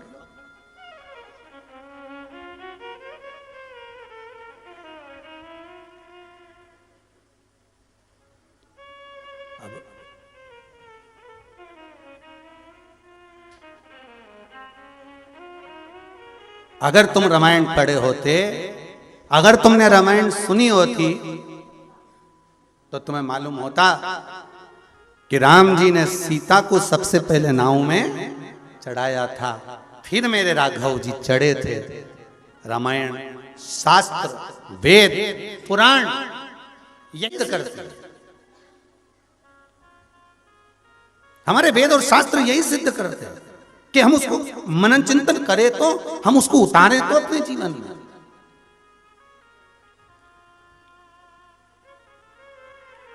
महाराज हम उतार ही नहीं रहे उसको। केवल रामायण को रामायण समझ रखा है, केवल गीता को गीता समझ रखा है, भागवत को भागवत केवल समझ रखा है, शिव पुराण को केवल शिव पुराण नहीं। उसमें क्या लिखा है हमें अपने जीवन में उतारना है। माता पार्वती जी ने कभी नंदी को आवाज नहीं लगाई, भगवान शिव बुलाते थे नंदी को और पार्वती जी उस पर बैठ कर जाती थी, वो भी शंकर जी के साथ।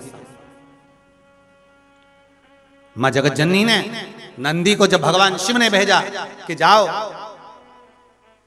जाकर विरक्त कार्तिकेय को ढूंढ कर लेकर, कहां है जरा पता करो। नंदी जाने लगे, पार्वती जी ने आवाज लगाई नंदीश्वर रुकिए, हे नंदीश्वर रुको,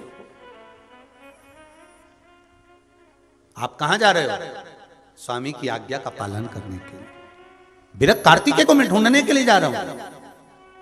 ओ मां नंदीश्वर से कहती है नंदीश्वर रुकिए, एक काम करो कि हमारा पुत्र है तो हम ढूंढने चलते, हम ढूंढने चलेंगे। चलिए, शिव जी ने कहा चलो पार्वती बैठो नंदी पर। शंकर और पार्वती नंदी पर बैठ गए। महाकाल वन में, महाकाल वन मतलब आज के समय उसको उज्जैनी कहते हैं, महाकाल वन।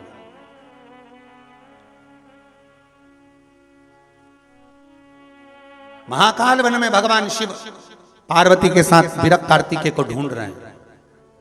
ढूंढते ढूंढते चंदन वन में पहुंच गए। कौन सा वन है? चंदन।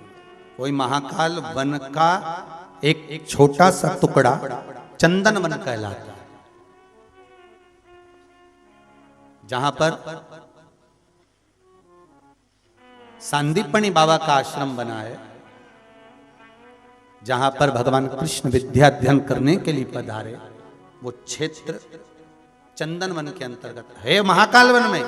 पर जैसे इंदौर में एरिया अलग अलग हुए कि नहीं हुए, ये पलासिया है, ये बीजासन का क्षेत्र है, ये जगजीवन रामनगर है, ये पाटनीपुरा है, ये परदेसीपुरा है, ये राजवाड़ा है, ऐसा क्षेत्र चंद।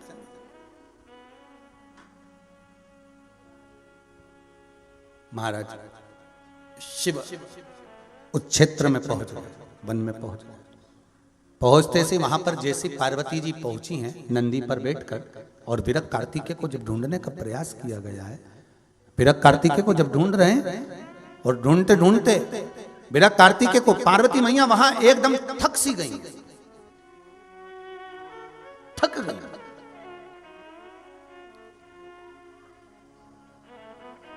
शिवजी ने देखा, पार्वती तुम बहुत थक गई हो, एक काम करो, तुम यहां आराम करो, थोड़ा विश्राम करो, तुम थोड़ा सा विश्राम करिए यहां पर।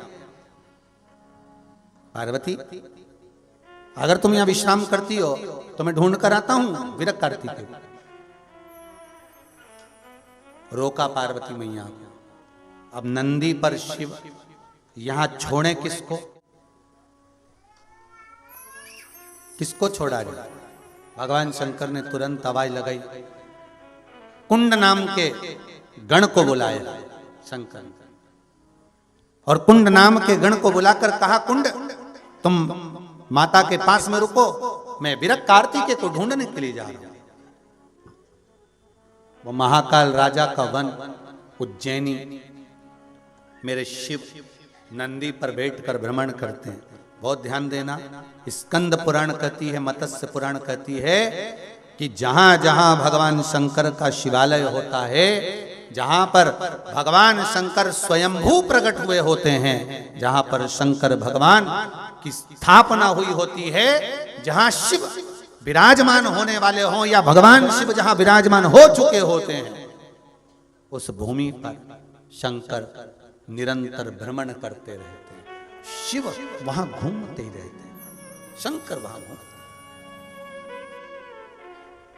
आपका गांव में शिवलिंग है? जितने लोग आस्था चैनल पर कथा सुन रहे हैं, जितने फेसबुक पर श्रवण कर रहे हैं, अपने अपने नगर में शिवलिंग देखिए, शंकर का शिवालय देखिए कि हमारे नगर में, हमारे क्षेत्र में, हमारे मोहल्ले में, हमारी कॉलोनी में, हमारे गांव में, हमारे खेड़े में कितने शिवालय बने हुए हैं, कितने शिवालय।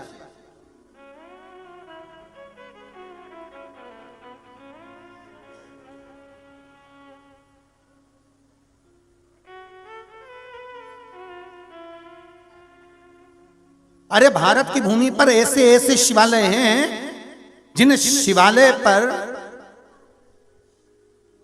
सुबह रात को ताला लगा और सुबह जाकर दर्शन करने के लिए शिवालय का दरवाजा खुलता है तो शिवलिंग पर जल चढ़ा मिला। उनका भी वर्णन आएगा, उनका भी स्मरण आएगा। भारत की भूमि पर ऐसे शिवालय हैं कि जहां शंकर भगवान के शिवलिंग पर बिजली गिरती है और शंकर के टुकड़े हो जाते हैं, और एक ब्राह्मण, एक मंदिर का पुजारी, सेवा करने वाला मक्खन से शिवलिंग को जोड़ देता है, वो बिजली महादेव। मना ली।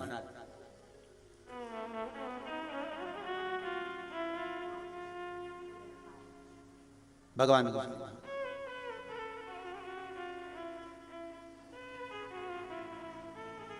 भारत की भूमि पर ऐसे शिवालय हैं जिस शिव मंदिर के पास में कभी चोर पहुंच ही नहीं सकता, उसके 100 बीघा के क्षेत्र में प्रवेश नहीं कर सकता। ऐसे ऐसे शिवालय शंकर। और आप सोचो कि ये शिवालय केवल दूर हैं।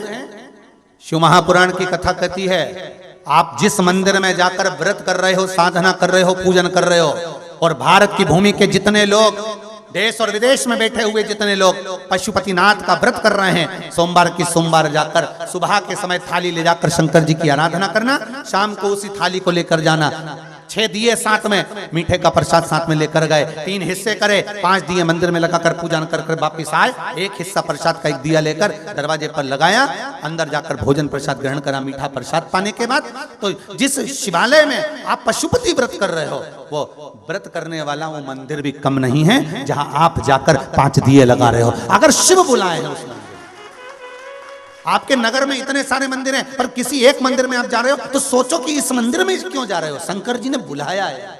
आप दूसरे मंदिर में भी तो जा सकते थे, एक कॉलोनी में 4 मंदिर है, इस मंदिर में जा सकते हैं, उस मंदिर में, पर वही मंदिर क्यों शंकर ने वहां लगाई है, शिव ने बुलाया है।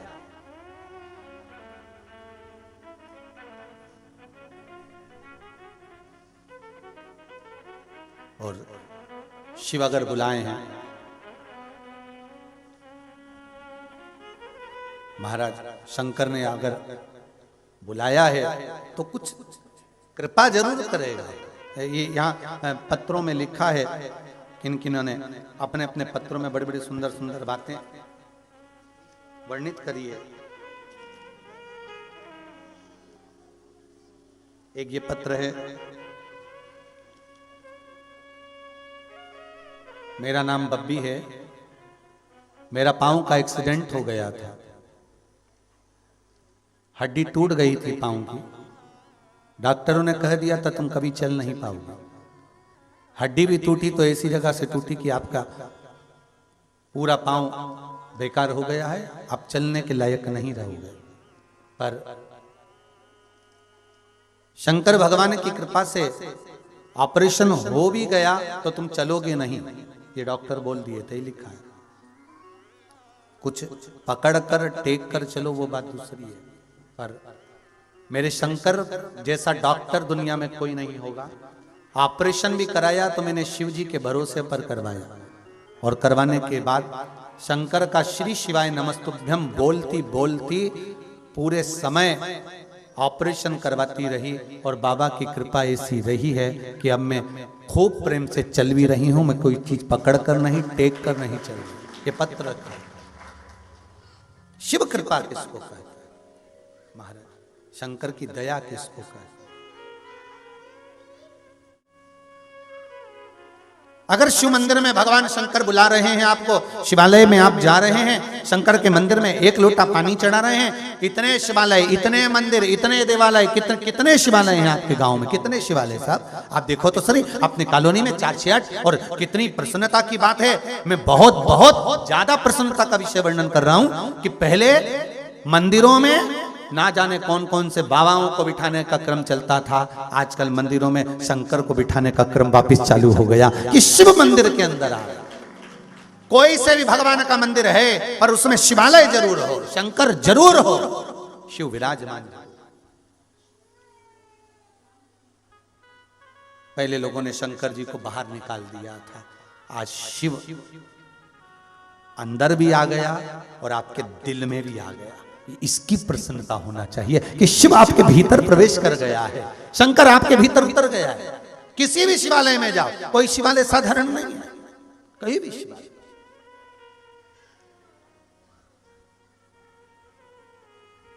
वहां मेरा शंकर, मेरा ओघड़ी, मेरा भोलेनाथ भ्रमण करता रहता है।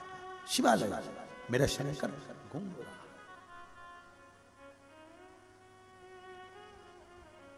भ्रमण। इसीलिए शायद माताएं जब पशुपति व्रत करती है तो शिव को दिल से रिझाती है, दिल से।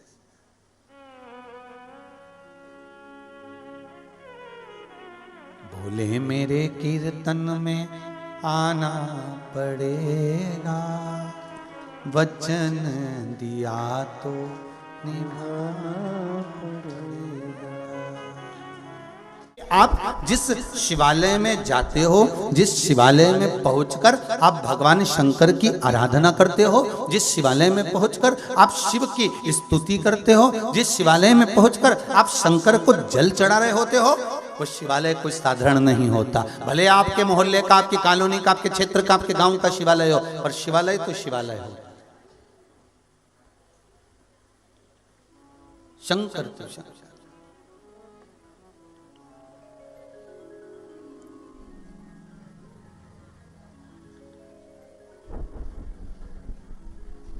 महाराज, शिव कहने से तर जाएगा।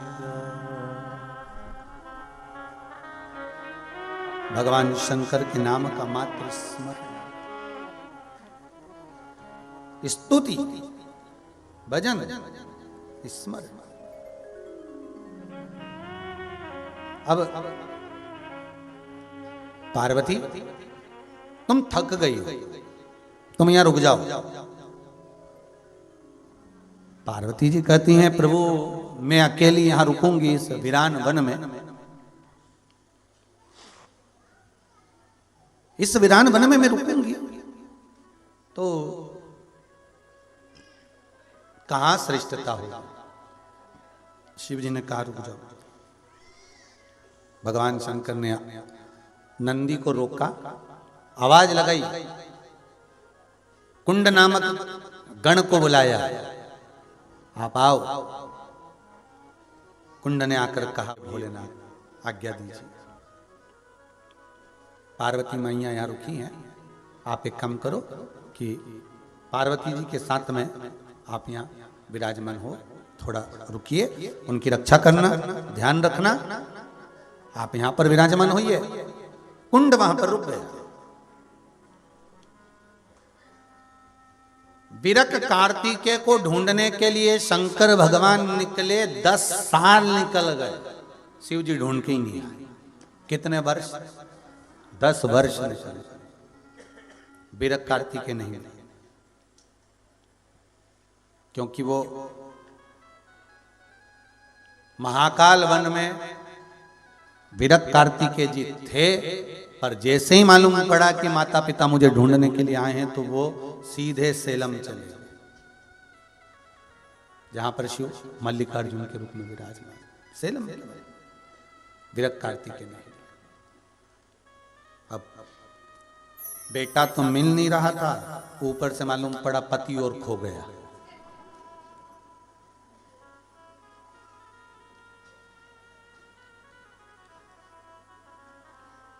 बहुत लोगों के साथ ऐसा काम हो जाता है। एक व्यक्ति रो रहा था, हमारा सामान कुएं के अंदर गिर गया है, हमको तैरना नहीं आता। हीरे की तिजोरी है, जो हमारी तिजोरी ला कर दे देगा, आधे हीरे हम उसको दे देंगे।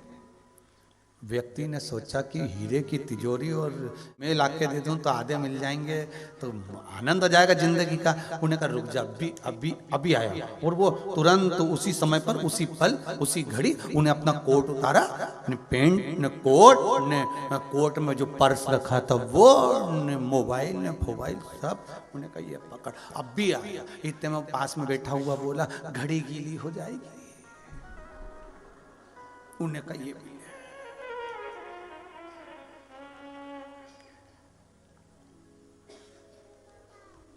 अब तुम जब चढ़ के आओगे, गले की चेन कहीं टकरा गई, टूट गई, तो अब भी आया।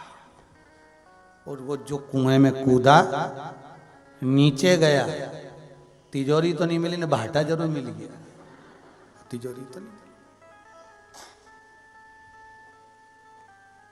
ऊपर आते से हापड़ी भरता भरता बोला कहां गया रे? वो की कोई हीरे की तिजोरी थी, वो तो जितना ये पेड़ा था वो भी लेके चला। अब ये अकेला एक डंडा उठा के ऐसा घुमा दिया। वहीं से एक संत निकल के जा रहे थे, उन्होंने पूछा क्या हुआ?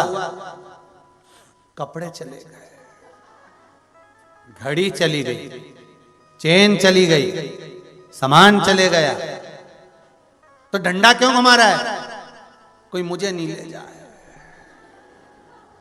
इतने में संत ने कहा तुझे कोई नहीं ले जाएगा, पर वो यम के दूत अगर आ गए तो तेरी आत्मा को खींच के जरूर ले जाएंगे। इसके उद्धार के लिए तू अपने भगवान का भजन करना प्रारंभ कर दे, यही जीवन का सुख है। नहीं तो जाना तो सब कुछ है।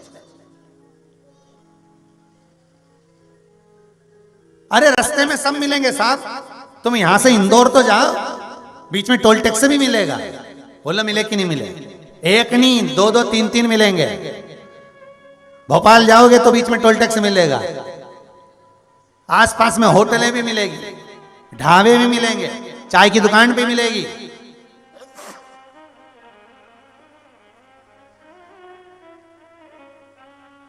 और तुम अगर अकड़ में आ गए और तुमने कहा हम तो रोड पे से कहीं नहीं जाएंगे, रोड हमारे काका जी, क्योंकि हमने गाड़ी का रोड टैक्स जमा करा है, वो में लिखा रहता है रोड टैक्स, हमने जमा करा, अब हमें कहीं का रोड पे से हटा के बता, इतने में आ गए वही।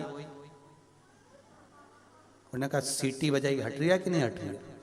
उनने फिर सीटी बजाई और तुम तो कहते हमारा काका जी की रोड, हमने टैक्स जमा करा, काय को हट? तो वो कहेंगे हट रहा है, फिर उन्हें सीटी बजाई, हट जा, हमारे काका जी की हमने टैक्स जमा करा। इतना में तो उन्होंने अब तुरंत फोन करा और एक गाड़ी बुलाई, वो में ई की गाड़ी भी भर ली और ई के भी भर लिया और भर के ले लुआ ले। अब बताओ, तो ने कहा कि ना साहब हमने तो टैक्स जमा करा था, तो भले तुम टैक्स जमा करो पर रोड तुम्हारे काका जी की नहीं है, ये तो चलने के लिए है कि इस पे चलते जाओ। उसी तरह ये मनुष्य की जो देह तुम सोचो कि ये ठहर जाए अपने काका जी की है, तो ये केवल चलने के लिए है, इससे पार उतरते जाओ, भगवान के पास पहुंच जाओ। और तुम सोचो हमारे काका जी की हम तो आगे बढ़े ही नहीं, बढ़े ही नहीं। अब तुम में से कितने लोग थे जो रोड पे आगे नहीं बढ़े? बचपन था, जवानी आ गई, जवानी से अधेड़ी आ गई, अधेड़ी से बुढ़ापा आ गया। रोड पे बढ़ते चले जाओ, टैक्स जमा करते चले जाओ। टैक्स कौन सा? बचपन था पढ़ाई कर लो, जवानी आ गई तो थोड़ा सा कमाई भोग विलास में डूब गए, अधेड़ी आ गई बच्चों को बड़ा करने में लग गए, बुढ़ापा आ गया तो जोड़ जोड़ के रख लिया, सब टैक्स ही जमा करा, बाद में सब यहीं छोड़ गए और रोड वहीं पड़ी रह गई। और जो अंदर की गाड़ी थी वही, और सीटी मारने वाले ने सीटी मार दी ऊपर से, उन्हें सीटी मारी कि सीटी बंद हो गई, बस अंतर।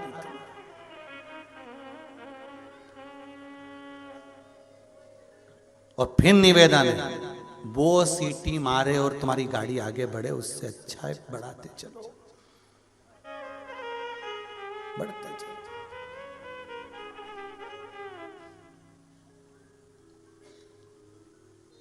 इसलिए कहा शिव नाम बोल थारो कहीं बिगड़े, राम नाम बोल थारो। भगवान के भजन बिना कुछ नहीं बिगड़ने वाले। जपो, स्मरण कर, कीर्तन करते रहो, मंत्र जाप करते रहो। कुंड को कहा तू रुक जा, पार्वती जी ने कुंड से कहा कुंड स्वामी नहीं आए मेरे, जाओ जरा पता करो गए कहां हैं। अब भगवान शिव कहकर गए थे कुंड तू पार्वती जी के पास रहना, यहां से हिलना मती, जाना मती, इधर उधर कहीं पर भी हो तो यहीं रहना। अब कहकर गए ड्राइवर को कि तू यहाँ रहना, और सेठानी बैठी गाड़ी के अंदर और ड्राइवर चले गया पान खाने।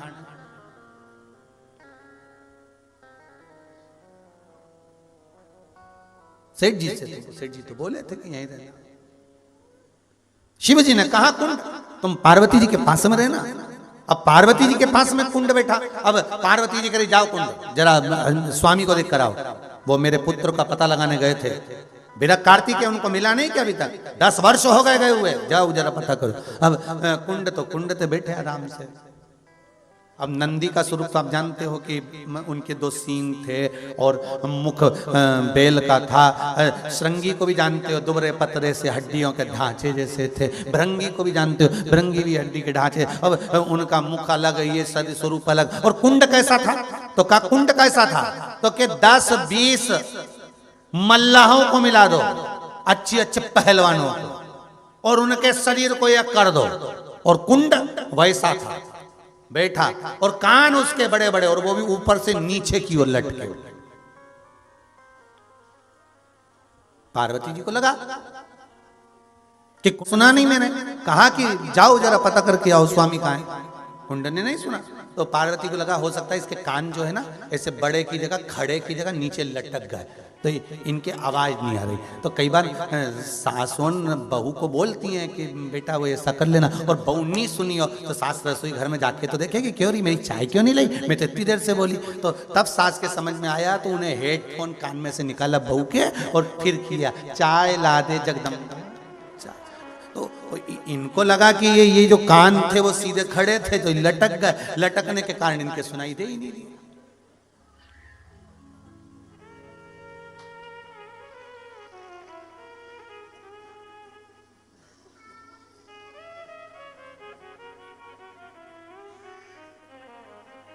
अब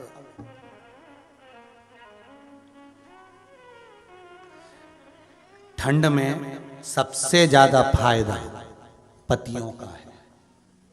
बस वो एक बात सीख जाए, ठंड में मुझे सुनाई नहीं दे रही है, बस इतनी सी बात सीख जाए, ठंड बहुत तेज पड़ रही है और मुझे सुनाई नहीं दे रही है, इसमें पतियों का फायदा। क्योंकि ये बोलेगी कि गुड़ लाओ, तिल्ली लाओ, न चक्की लाओ, न जाओ बाजार से ये लाओ, मेरे तो कान की आवाज चली गई ठंड के कारण जी। बस अब सुनाई कम दे रही है, तू एक कप चाय बना ला, तो चाय पी के जो कप गरम लेगा तो उससे कान ओके बात तुम्हें सुनाई दे जाएगा। हाँ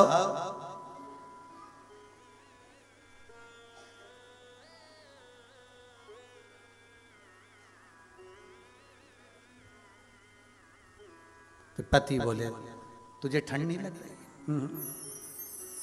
मैं तो तुम्हें देख देख के जल रही। अब जब आग लगी हृदय में तो फिर ठंड कहाँ लगेगी। इसलिए जितने जलने वाले हैं ना, इनसे कह दो ठंड में अच्छे से जल लो, ठंड नहीं लगेगी। अब पार्वती जी को लगा ये जाता क्यों नहीं है, शिव जी का पता लगाता क्यों नहीं, जाना चाहिए इसको, शिव जी का पता लगाने जाना चाहिए इसको, जा क्यों नहीं रहा। अब कान लटके थे नीचे की ओर, अब पार्वती जी को लगा, पार्वती जी ने उसके कान ऊंचे करे, और ऊंचे कर कर पार्वती जी बोली शंकर जी का पता लगा, मेरे स्वामी कहाँ गए, 10 साल हो गए उन्हें, पता लगाने गए थे पुत्र का, अभी तक नहीं आए। कुंड नहीं हिला। कहीं कहीं के घर में छोरा छोरी ऐसे रहे, दादी रजाई में बैठी बैठी बोले जा लाइट बंद करिया, बगल में छोरी बैठी पोती देख रही है, दादी बोल रही लाइट बंद करिए, ये भी इतनी चतुर, दादी ने हिलाया लाइट बंद करिया, तुम तो पूरा स्वेटर पहनी हो ना दादी, टोपा भी पहनी हो ना दादी, तुम नहीं चली जा, छोरी पड़ी नीचा। और जैसे ही इन्हें आवाज लगाई गाजर का हलवा बनाए, चौका में डायरेक्ट रसोई घर में डायरेक्ट। अब यहाँ कुंड जो है वो हिलने को तैयार नहीं, वो पड़ा हुआ है, सुन रहा है। पार्वती जी ने कहा कुंड तुमसे कह रहे हैं, तुम शिव जी का पता लगाओ, स्वामी कहां गए जरा मालूम तो करो, जाओ जरा। अब कुंड हिले ना, अब जब कुंड नहीं हिले, जा नहीं रहे हैं, एक जगह पड़े हुए हैं, बैठे हुए हैं, पर हिलने को तैयार नहीं, अब फिर कहा जाओ, कुंड नहीं। आ गया मां पार्वती को क्रोध, और माता पार्वती जी को जब क्रोध आया, और क्रोध आते से माता पार्वती क्रोध में लाल हो गई, क्रोध में लाल। और क्रोध में लाल होकर माता पार्वती जैसे ही क्रोध में लाल हुई, और क्रोध में लाल होकर माता पार्वती ने कहा कुंड मैं तुम्हें श्राप देती हूं कि तुम मृत्यु लोक में जाकर विराजमान, वहां भैरव बनकर तुम विराजोगे। कुंड मृत्यु लोक में आ गए, महाराज रो रहे हैं, मां कृपा करो, मुझे स्वामी कहकर गए थे, मुझे भगवान बोल कर गए थे, मुझे प्रभु कहकर गए, ये भगवान कहकर गए कि तुम माता के पास में रहना, माता के करीब रहना। फिर क्यों मैं जा सकता हूं, कैसे जाऊं मैं मां, आप बताओ। माता ने तो श्राप दे दिया, पर कुंड ने पूछा मां कुछ करुणा करिए। मां ने कहा तो एक शिव की आराधना शिवलिंग के रूप में करना, बाबा तेरे को दर्शन देने के लिए वहां आएंगे। और कुंड ने वहां शिव की आराधना में अपना जीवन लगाया। शिव जी आकर प्रकट हो गए, शंकर जी जैसे प्रकट हुए। कुंड ने कहा प्रभु मां ने मुझे श्राप दिया है, आप इस श्राप से मुझे मुक्त कर दो। शंकर जी ने कहा क्यों चिंता करता है कुंड, तूने आद्य शक्ति जगत जननी जगदम्बा की सेवा करी है, रक्षा करी है, वहां बैठ कर आराधना करी है, और मेरी आराधना तूने करी है। शिव कहते हैं सुन कुंड, मैं तेरे लिए अपनी आद्य शक्ति के साथ शिवलिंग के रूप में यहां विराजमान हो जाता हूं। मेरा नाम कुंडेश्वर महादेव है, मेरा नाम कुंडेश्वर महादेव होगा। सुन कुंड, तेरे नाम के साथ मेरा नाम जुड़ेगा, और जीव जिस रूप में मुझे भजेगा, जो स्मरण जिस भाव से करेगा, वो भाव से मुझे प्राप्त कर ले। इसलिए 84 महादेव में कुंडेश्वर महादेव कौन से नंबर के, 40 नंबर कुंडेश्वर महादेव। भगवान शिव से पार्वती जी ने पूछा प्रभु आप कहां चले गए थे। शंकर उस भूमि पर चंदन वन में कुंड के सामने मुस्कुरा दिए, और कुंड से फिर पार्वती ने पूछा तुझे तो मालूम था ना कि शिव कहां गए हुए थे, तो तू बता शंकर कहां गए थे, शिव किस जगह विराज रहे थे, शंकर कहां पहुंच गए थे। तब कुंड ने माता पार्वती को सारा वृतांत सुनाया। शिव जी सुनकर प्रसन्न हो गए। इसलिए शिव महापुराण के अंतर्गत स्कंद पुराण में काशी खंड में 2 स्थानों का वर्णन बड़ा सुंदर है, एक महाकाल वन, दूसरा नंदन वन। महाकाल वन में कुंडेश्वर महादेव का जब वृतांत आता है, शिव मुस्कुरा देते हैं, शंकर मुस्कुरा, और दूसरा काशी की कौन सी भूमि, नंदन वन की वो काशी में ज्ञान का कुआं, ज्ञान की वापी, कि उस ज्ञान वापी का नाम जैसे ही सम्मुख में आता है, ज्ञान वापी का प्रसंग जैसे ही सामने आता है, शिव मुस्कुरा देते हैं, शंकर के चेहरे पर मुस्कुराहट आ जाती है। ये कुछ साधारण नहीं है। महाराज शिव पुराण कह रहे हैं, भगवान शिव ने ब्रह्मा जी को कहा सृष्टि खंड को आगे बढ़ाओ। ब्रह्मा जी उस सृष्टि खंड को भगवान शंकर के अर्धनारीश्वर स्वरूप का दर्शन कराकर सृष्टि खंड को आगे बढ़ाते हैं। भगवान शंकर के अर्धनारीश्वर स्वरूप का हम दर्शन करते हैं। ये सुंदर मकर संक्रांति के पावन अवसर पर जो शिव महापुराण की कथा चल रही है, भाव भक्ति से आप सभी अर्धनारीश्वर भगवान का जोरदार ताली बजाकर स्वागत करेंगे।